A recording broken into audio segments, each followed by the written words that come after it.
Hello guys, আসসালামু আলাইকুম। সবাই কিবা আছেন? আশা করি সবাই ভালো আছেন। আজকে আমি এই যে একটা হাতের কাজের ভিডিও নিয়ে আবার আইলাম।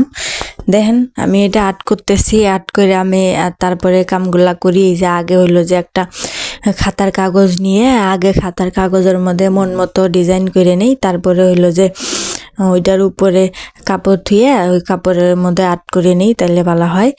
তারপরে ওই যে কলমের কালি দিয়ে করি না, কলমের কালি দিয়ে করলে ওই কি কলমের কালিগুলা ধুয়ে দিবার পরে দাগ হয়ে যায় গা।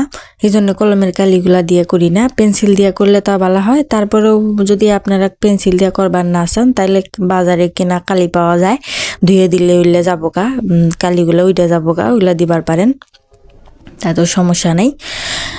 জামাইরে মেলা দিন থেকে কইছিলাম যে আমি একটা কাপড় বানামো, একটা জামা বানামো, আমার মেয়ের নেগে একটা জামা বানাই দিমো, কাপড় কিনে দাও।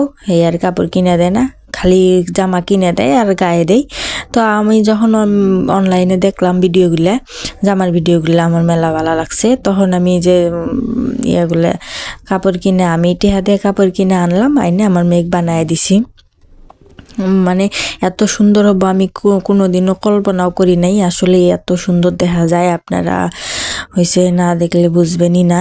মনে হইতেছিল কি যে ফুলাইনে মনে আমি উন্তি লাগাই দিছি, জোড়া লাগাই দিছি ফুলাইনে।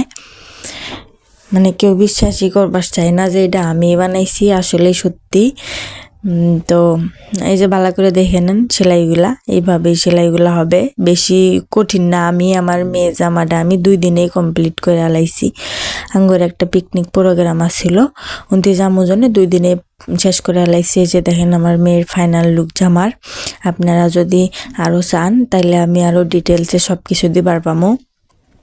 আর আপনারা যদি এগুলা কিনবার চান তাহলে আমারে মেসেজ করবে, কমেন্ট করেন, আমি এগুলা কিন্তু বানায় সেল করি।